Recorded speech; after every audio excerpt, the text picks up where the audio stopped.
Bagaimana jalannya rapat koordinasi Polda Metro Jaya dengan sejumlah instansi di lingkungan Pemprov DKI Jakarta untuk membahas relokasi Kalijodo? Rekan kami Fazila Khairunisa akan melaporkan langsung dari Polda Metro Jaya Jakarta. Fazila, bagaimana jalannya rapat koordinasi saat ini? Mau melakukan diskusi? Iya, halo. Masih terus berlangsung dan sesuai jadwal rapat tadi dimulai pada pukul 10 pagi hari tadi. Berdasarkan informasi, rapat ini dipimpin langsung oleh Kapolda Metro Jaya yaitu Irjen Pol Tito Karnavian dan harusnya ini dihadiri oleh Gubernur DKI Jakarta namun berhalangan hadir, dan juga begitu pula dengan Wakil Gubernur DKI Jakarta yang tidak bisa hadir juga sehingga diwakilkan oleh Wali Kota Jakarta Barat yaitu Anas Effendi. Karena dalam penertiban Kalijodo ini yang nantinya akan ditertibkan untuk ruang terbuka hijau, ini akan melibatkan dua kota dalam satu provinsi yaitu Kota Jakarta Utara dan juga Kota Jakarta Barat. Rapat koordinasi sendiri ini membahas terkait bagaimana teknis nanti dalam pelaksanaan penertiban akan seperti apa, berapa pasukan yang akan diturunkan dan seperti apa. Memang diberitakan sebelumnya atau berdasarkan informasi sebelumnya bahwa dari pernyataan dari Gubernur DKI Jakarta itu Basuki Cahayapurnama yang mengatakan bahwa nanti ada sistem pemberian surat peringatan, yaitu surat peringatan 1, surat peringatan 2, hingga surat peringatan 3, dan setelah tidak digubris maka akan dilakukan surat pembongkaran. Dan rapat koordinasi sendiri juga tidak hanya dihadiri oleh Wali Kota Jakarta Barat saja, namun juga tadi dihadiri oleh Pangdam Jaya yaitu Maijen Teddy Laksmana. Dan Wali Kota Jakarta Barat Anas Effendi tadi sempat menyatakan bahwa ini akan mengadakan koordinasi dengan Wali Kota Jakarta Utara yang nantinya di mana akan dilakukan sosialisasi lagi kepada warga Kalijodo ini terkait dengan tujuan sebenarnya seperti apa tujuan penertiban Kalijodo ini, lalu bagaimana nasib warga setelah nantinya mereka ditertibkan akan kemana. Namun Anas Effendi juga menyatakan nantinya mereka akan dipindahkan ke sebuah rusun, namun Anas Effendi belum menyatakan, Wali Kota Jakarta Barat ini belum menyatakan ke rusun mana, tepatnya lokasinya di mana, namun yang pasti masih di Provinsi DKI Jakarta. Dan rencananya besok Wali Kota Jakarta Barat juga akan turun langsung untuk memberikan sosialisasi ini dan memberikan surat pemberitahuan sosialisasi terhadap warga Kalijodo. Dan berikut adalah pernyataan lengkap dari Wali Kota Jakarta Barat Anas Effendi. MRT di Jakarta Utara, kita hanya ada satu kafe, 121 dan karaoke, serta ada pos Porkabi situ dan satu buah masjid. Yang lain pemukiman. Untuk wilayah prosesnya itu semua ada di wilayah utara gitu.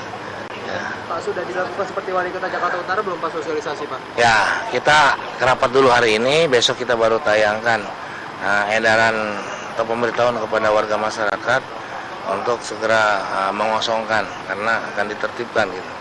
Peruntukannya RTR ruang terbuka. Ya, kita ada beberapa tahapan sesuai protap prosedur yang telah ditentukan. Pertama pemberitahuan dulu.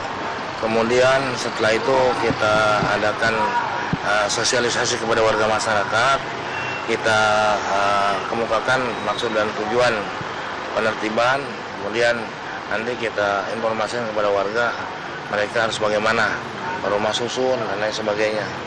Bagi yang mau alih profesi, kita akan nanti pendidikan.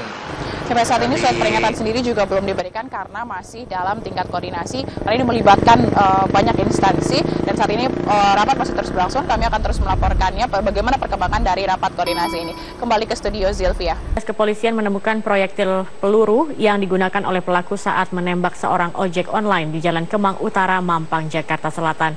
Dari identifikasi sementara, senjata yang digunakan pelaku diduga senjata api rakitan. Proyektil peluru yang diduga milik pelaku ditemukan petugas gabungan dari Satreskrim Polres Jakarta Selatan dan Polda Metro Jaya saat melakukan olah tempat kejadian perkara penembakan sopir ojek online pada Sabtu malam di Jalan Kemang Utara, Mampang, Jakarta Selatan. Belum diketahui jenis senjata yang digunakan, namun dugaan sementara senjata tersebut merupakan senjata api rakitan. Petugas juga menemukan bekas tembakan yang mengarah ke dinding di salah satu rumah warga. Kapolda Metro Jaya Irjen Pol Tito Karnavian menjelaskan, kasus ini sudah ditangani tim dari Polres Jakarta Selatan dan Dirkrimum Polda Metro Jaya. Informasi pemukulannya, tapi ada tembakan, tapi bukan tembakan ke kepala. Jadi sekarang lagi sedang ditangani, ya kita akan selidiki. teknisnya seperti apa ya nanti kita akan sampaikan. Siapa Pak berbadan tegak? Apakah unsur dari kesatuan atau nggak bisa lah, semua orang berbadan tegak yang banyak sekali yang jago-jago atlet segala macam. Nggak, nanti kita jangan berspekulasi, lebih baik kita tunggu pengungkapannya. Jadi sekarang apa Pak? Kita akan ungkap. Kita minta hanya kepada teman-teman Gojek supaya tenang saja, berikan kepercayaan kepada polisi untuk mengungkap itu. Sudah dibentuk tim dari Polda. Sebelumnya pengendara ojek online Ronaldo Agustin ditembak orang tak dikenal di Jalan Kemang Timur. Hingga Sabtu malam Ronaldo masih menjalani perawatan medis karena luka di bagian kepala di Rumah Sakit JMC Jakarta Selatan. Dari Jakarta, Fahir Mal, Metro TV.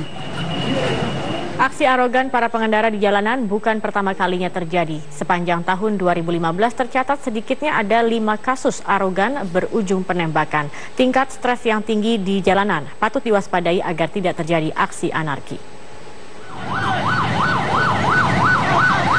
Sabtu sore 13 Februari 2016, warga Jakarta lagi-lagi dikagetkan oleh aksi koboi jalanan yang menembakkan senjata api karena tersulut emosi. Kali ini korbannya adalah seorang pengemudi ojek online. Aksi koboi jalanan ini bermula saat korban terlibat cekcok dengan 2 pengendara motor di kawasan Kemang, Jakarta Selatan.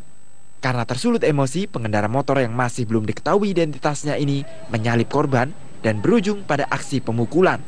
Sejumlah saksi di lokasi menyebut bahwa terdengar suara tembakan bersamaan dengan aksi pemukulan tersebut. Pelaku diduga 2 orang, dua-duanya dengan menggunakan sepeda motor satu-satu. Jadi bukan begal, tapi ada sisi di jalan. Aksi anarki akibat tersulut emosi di jalanan memang bukan pertama kalinya terjadi.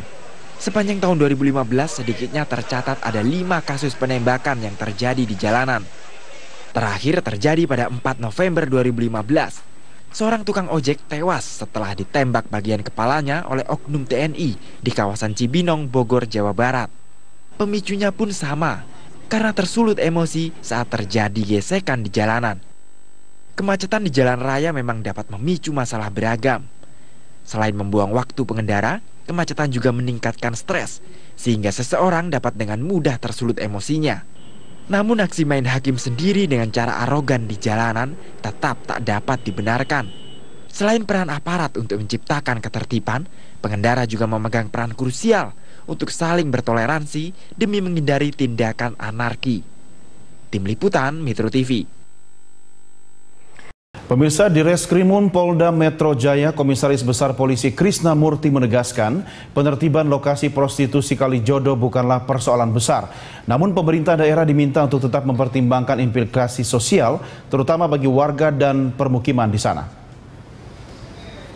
3,5 tahun saya di sana, kami meratakan Kalijodo bersama waktu itu Gubernur Pak Sutioso. Preman habis, ya 2.000 orang tuh habis.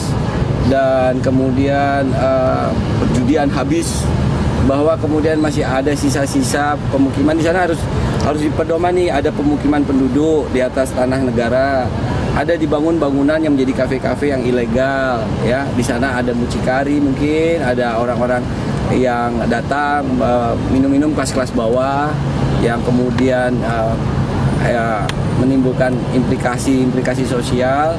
Dan kemudian salah satunya berakibat seperti yang kemarin kecelakaan. Maka Pemda, Pak Gubernur saya dengar mengambil keputusan untuk melakukan sesuatu. Bapak Kapolda juga sudah mendukung. Nah, nanti kami memberikan masukan kepada Bapak masukan internal seperti apa Kalijodo. Intinya Kalijodo nggak ada masalah, itu diantem nggak masalah, nggak ada premannya lagi. Pemirsa, Pemprov DKI Jakarta memutuskan untuk mempercepat pembongkaran lokasi prostitusi Kalijodo. Rencananya lokasi itu akan disulap menjadi taman terbuka hijau.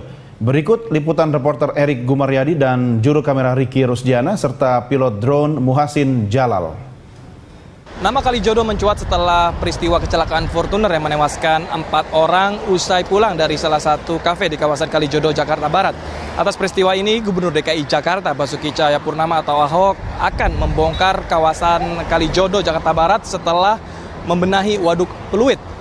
Kawasan Kalijodo ini sebenarnya merupakan jalur hijau, di mana nantinya ke depannya setelah pembongkaran, Pemprov DKI Jakarta akan membuat sebuah taman di kawasan Kalijodo ini.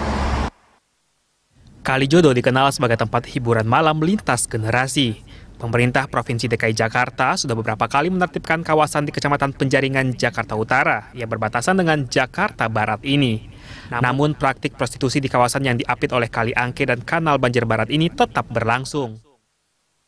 Kawasan Kalijodo yang luasnya kurang lebih 5 hektar merupakan kawasan padat penduduk. Sekitar 2.000 kepala keluarga menempati kawasan Kalijodo. Sekitar 50 kafe beroperasi di kawasan Kalijodo dan sekitar 150 PSK tinggal di sana. Namun saat PSK bekerja, jumlahnya bisa mencapai 500 orang. Gubernur DKI Jakarta Basuki Cahayapurnama atau Ahok mengaku siap untuk menggusur lokalisasi di wilayah Kalijodo. Sebelum digusur, Pemprov DKI akan melayangkan surat peringatan untuk mengosongkan wilayah Kalijodo terlebih dahulu. Ahok mengaku tidak takut dengan ancaman preman yang akan melakukan perlawanan jika rencana penggusuran ini terjadi. Untuk mengantisipasi adanya perlawanan dari warga, mantan Bupati